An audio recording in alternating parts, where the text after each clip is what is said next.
This episode is brought to you by LifeLock. The holidays mean more travel, more shopping, more time online, and more personal info in places that could expose you to identity theft. That's why LifeLock monitors millions of data points every second. If your identity is stolen, their US-based restoration specialist will fix it, guaranteed or your money back. Get more holiday fun and less holiday worry with LifeLock. Save up to 40% your first year. Visit LifeLock.com/podcast. Terms apply. Time to move? Skip the hassles of selling during the holiday season and sell your home directly to Opendoor. Request an all-cash offer in minutes, close, and get paid in days. You can even pick your close date so you can move after New Year's. Start your move at Opendoor.com or download the Opendoor app. Opendoor is represented by Opendoor Brokerage Inc., license 02061130 in California, and Opendoor Brokerage LLC in its other markets. Terms and conditions apply.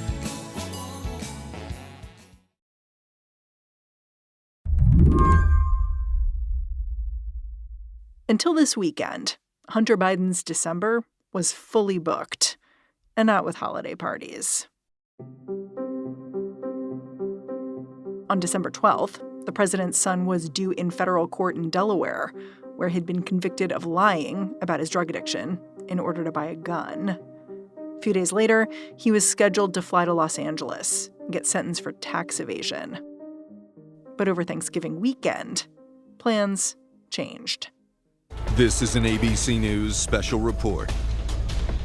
Good evening, everyone. I'm Lindsay Davis at ABC News headquarters here in New York. We're coming on the air this hour with breaking news. President Biden has just pardoned his son Hunter on gun and tax charges that he was facing. The president reversed his previous position. Is it fair to say that Joe Biden's essentially waved a magic wand and made these cases disappear? Yeah, I mean, if that's how that is one way of looking at the pardon power. Ankush Khardori from over at Politico has been watching Joe Biden wrestle with both the end of his one-term presidency and his parental obligations. And Ankush says he was not surprised by this pardon. Oh, no. No, I mean, last week I wrote a column, I know that's why we're talking, obviously, but last week I wrote a column about this possibility because it was very obviously in the air. Joe Biden released a letter explaining his decision. And in it, he basically says his son Hunter was singled out for prosecution in a way no other person would be, simply because he was the president's son. Do you agree with that assessment? I do. I do agree with that assessment. As a practical matter, no, I don't think either of these criminal cases would have been charged against Hunter Biden if he were not Hunter Biden. The thing about this pardon that I can't stop thinking about is that Joe Biden has been asked multiple times if he's going to pardon his son. And he's always said no, like firmly. He's said no. His press staff has said no. This is incredibly contradictory. Yes. Yes, it is incredibly contradictory. I can't, everyone is entitled to their own opinion, obviously, on how and whether to take issue with the hypocritical nature of it, which is undeniable. He was saying he was going to do this and he did it. I doubt he cares, and I don't see why, as a political matter, he would care. Today on the show, Joe Biden does not seem to care what the world thinks of this pardon. But should you? I'm Mary Harris. You're listening to What Next? Stick around.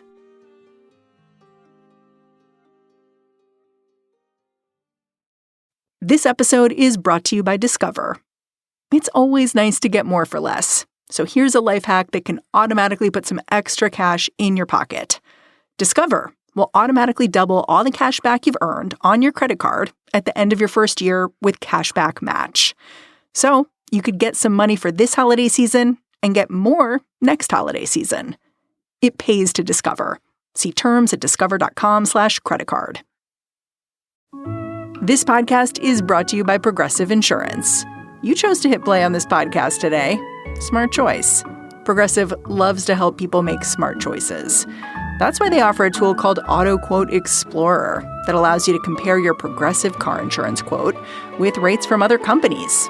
So you save time on the research and can enjoy savings when you choose the best rate for you. Give it a try after this episode at Progressive.com. Progressive Casualty Insurance Company and Affiliates. Not available in all states or situations. Prices vary based on how you buy.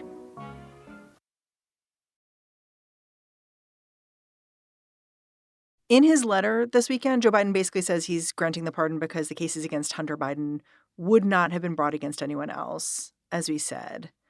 Can you just lay out why?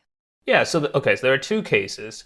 One is the case in Delaware, which was brought because he bought a firearm and lied on the relevant federal forms about being a drug addict at the time. So he was convicted after a trial in Delaware. It is common for federal prosecutors to charge people with lying on the federal form needed to acquire a gun. Often that's because they have lied about who they're buying it for. And these are so-called straw purchases, when people who with clean criminal records buy a gun for someone who cannot buy the gun for themselves, like a convicted felon. So the real charge isn't really the paperwork, it's something else. Yes. The paperwork is a vehicle to stop what the government believes is very pernicious conduct, right?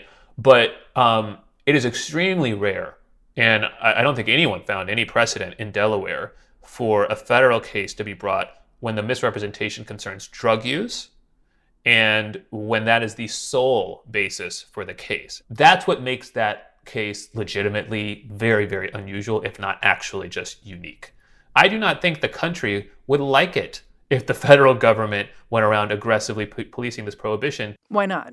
Marijuana is a controlled substance still under the federal law. So that means if you're out there and you're a regular user of marijuana, even if it's legal in your state, and you are purchasing firearms and not checking that box, you also are guilty of federal crime. How many people in this country do you think are guilty of a federal crime under that construct? Yeah. Right, so that's the Delaware case, and let's go to the tax case, which is far more unseemly. Why do you say that? Well, because it's not just about he acquired a gun. It's about him using his influence and the money he got from his proximity to power through his foreign consulting work, whatever that really was in actuality, to generate millions of dollars that he then used on drugs and escorts and personal, enrichment in ways that people think are kind of gross. As for the uniqueness of the charges or the unusualness of the charges, Hunter Biden was convicted, he admitted his guilt, there was no trial, of essentially underpaying somewhere around $1.5 million. It's a lot of taxes. It is a lot of taxes as just a straight dollar amount matter. However, for a first-time offender, for that sort of dollar amount, the federal government usually resolves those sorts of tax cases with repayment and or fines. Not through criminal prosecutions for a first-time offender when the amount of money is at that range. People might find that very, very unusual as they're hearing this, because most of us, myself included, do not even have that amount of income to not declare on a federal tax forms. But I would just say this is an area of federal law enforcement where the conventions would not usually have ensnared him. It's probably worth reminding our listeners how these cases wound up in a trial court in the first place, because originally Hunter Biden had made a plea deal to avoid any trials here, right? Or any real court time. What happened when that was in place, and why didn't it work out? So, last summer, there was a plea deal in place in which Hunter Biden would enter a pretrial diversion program without going to prison on the gun charges and would plead to misdemeanor tax charges. And the totality of the deal would have meant almost that he would not have spent any time in prison. And it would have covered the tax and the gun charges? Yes. The deal was then presented to the judge in Delaware, who was a Trump appointee, and she balked. She asked some, I thought, fair questions about the plea deal and some, I thought, ridiculous questions about the plea deal, including, as is relevant here, and we'll come back to this, why Hunter Biden would be entitled to immunity for conduct beyond the tax and gun charges, including conduct under the Federal Agent Registration Act, FARA. At the same time, Republicans in Congress raised a huge uproar, calling it a sweetheart deal and saying that it was wholly corrupt, it was unfair, blah, blah, blah, blah, blah. So that deal fell apart after the judge balked and the parties couldn't come to terms on whether or not Biden should be entitled to immunity beyond just the tax and gun charges, including for things like the FARA charges. The premise, both on the part of the judge and on the part of the prosecutors, was that there may be chargeable criminal conduct beyond the gun and tax cases, We are a year and a half later. There has been no additional charged criminal conduct beyond the gun and tax cases. If there were cases to bring, they should have been brought by now. Hunter Biden has been under federal criminal investigation since the first Trump administration. So I just think the odds that there really is this chargeable criminal conduct lurking in the last 10 years that somehow prosecutors didn't find, but that, Kash Patel and Pam Bondi would find if they were actually confirmed for the positions, I think is very, very hard to fathom. I'm curious, if the plea deal had remained in place, do you think Joe Biden would have felt compelled to issue the pardon he did this week? Oh, no. Huh. No. It would have depended, obviously, on, what would have happened in the intervening year and a half, I guess, right? Whether or not, we've had Trump and his Republican allies saying, well, we'll fix this when we get back into office and we'll maybe in that context.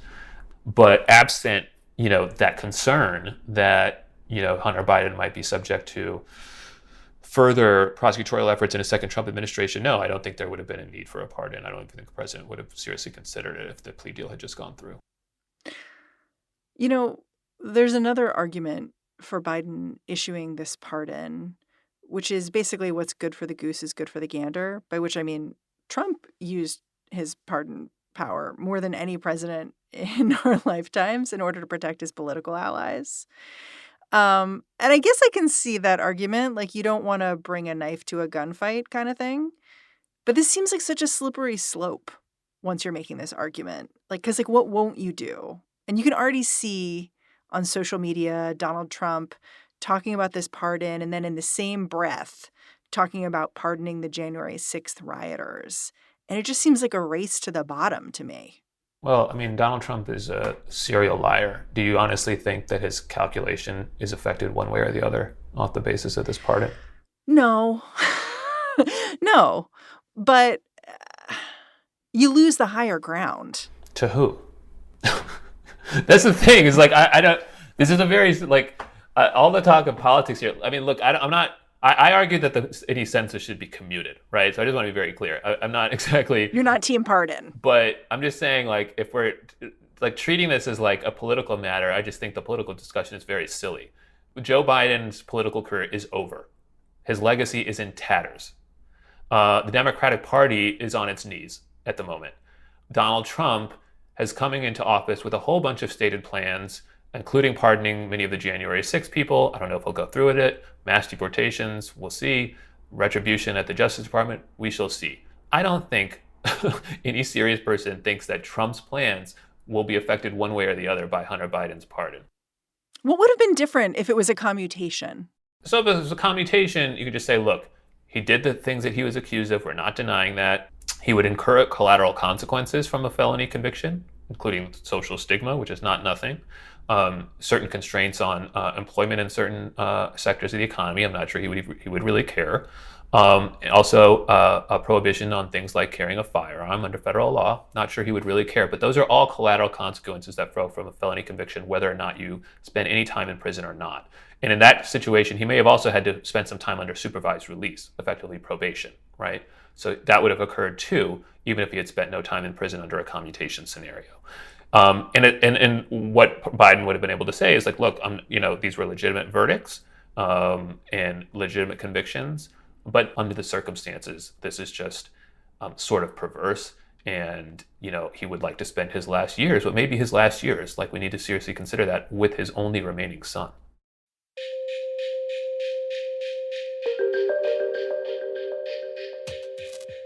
We'll be right back after a quick break.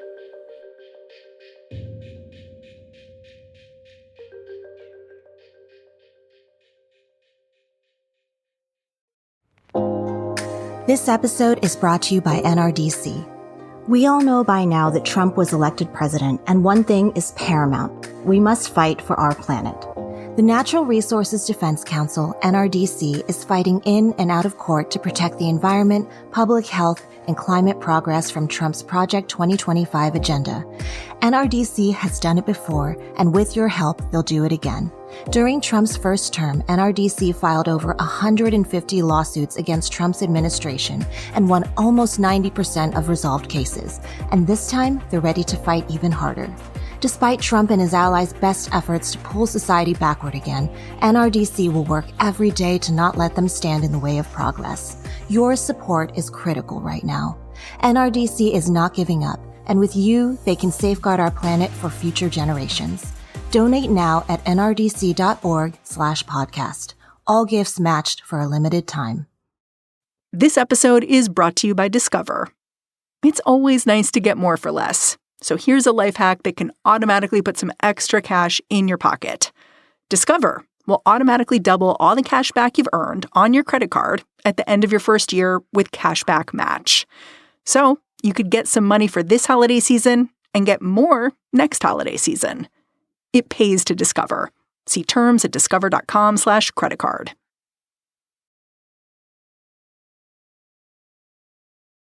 I do want to talk about the broadness of this pardon because you alluded to this in your writing. You basically said there could be a pardon that would basically say Hunter is pardoned for anything he may have done before X date. And that's not exactly what Joe Biden has done.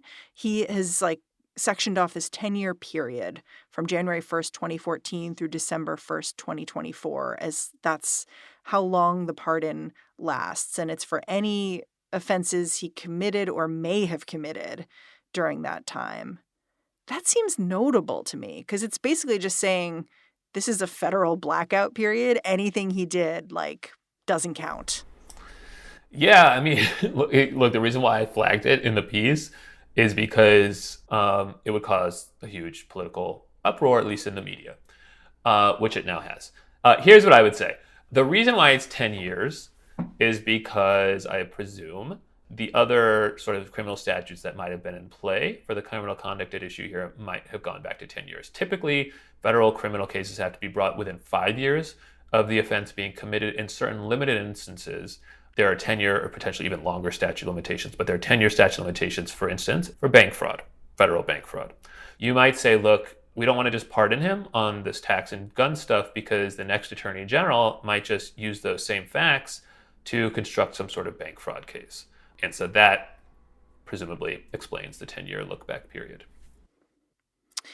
You did say when you wrote about this, the potential for this sort of blanket time period, that it could spark a political firestorm. You say now it is. I can't quite tell if you think it should spark a political firestorm. The reason why I kind of struggle with this is because I hear you on this sort of lowers the bar. It seems to cede some of the high ground, but the battle terrain is so asymmetric on this subject that I have a hard time taking the complaints seriously. I mean, Donald Trump, Republicans, their allies, they did not care at all when he went on a pardon spree in the final weeks of his administration, pardoning Paul Manafort and Roger Stone and Steve Bannon and Jared Kushner's dad over a variety of serious criminal offenses. They didn't care, and Trump has been reelected.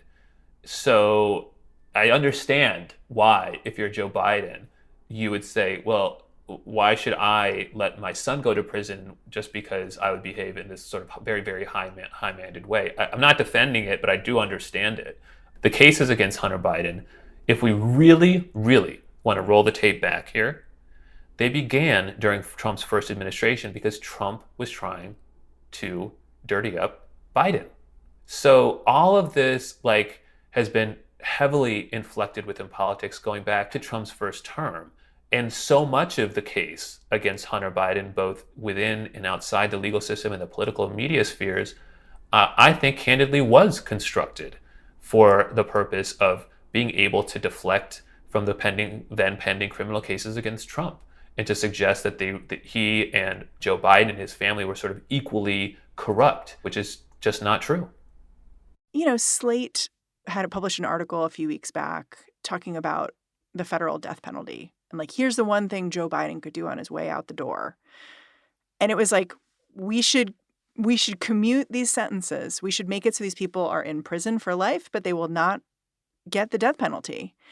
And I'm just saying, if you grouped your pardon of your son with maybe something for some other people, I might have felt a little better. I completely agree. You are 110% correct. I totally agree. This would have been much more palatable if it had come out with a broader set of clemency actions.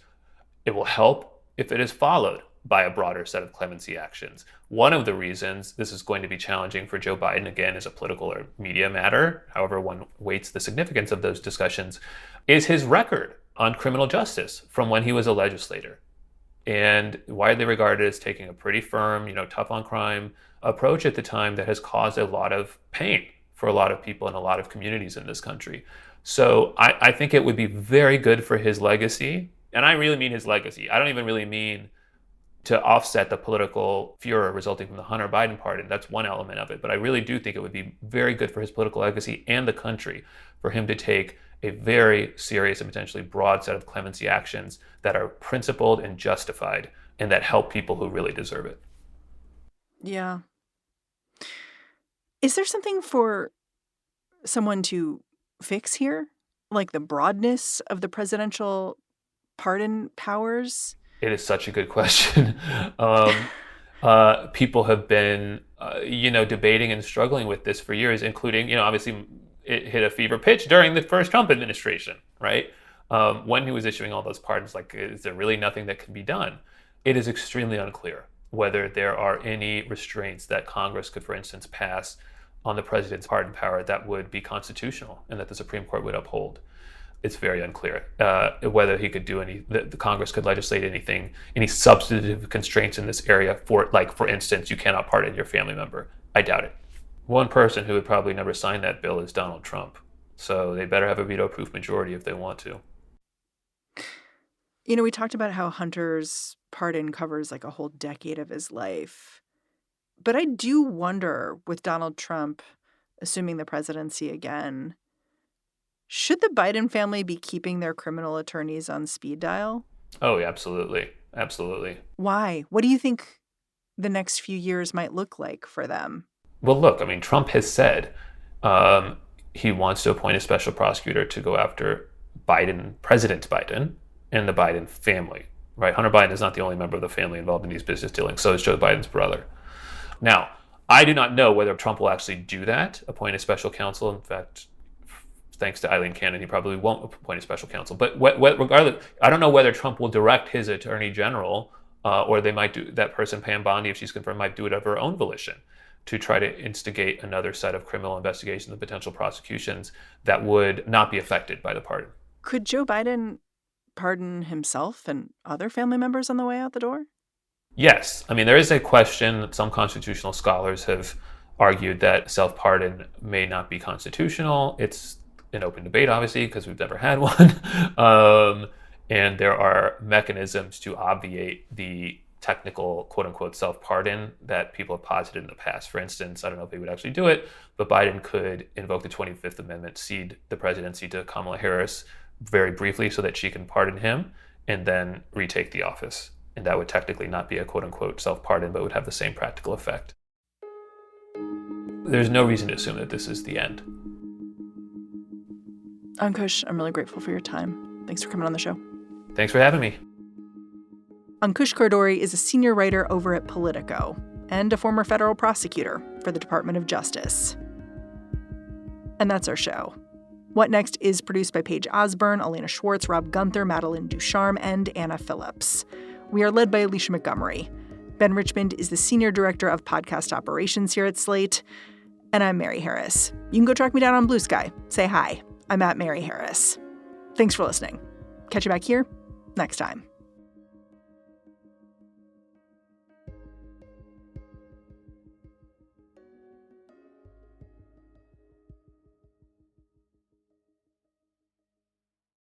This episode is brought to you by Discover. It's always nice to get more for less. So here's a life hack that can automatically put some extra cash in your pocket. Discover will automatically double all the cash back you've earned on your credit card at the end of your first year with Cashback Match. So you could get some money for this holiday season and get more next holiday season. It pays to Discover. See terms at discover.com/creditcard. If you're a maintenance supervisor for a commercial property, you've had to deal with everything from leaky faucets to flickering light bulbs. But nothing's worse than that ancient boiler that's lived in the building since the day it was built, 50 years ago. It's enough to make anyone lose their cool. That's where Grainger comes in. With industrial-grade products and dependable fast delivery, Grainger can help with any challenge, from worn-out components to everyday necessities. Call, click Grainger.com, or just stop by. Grainger, for the ones who get it done.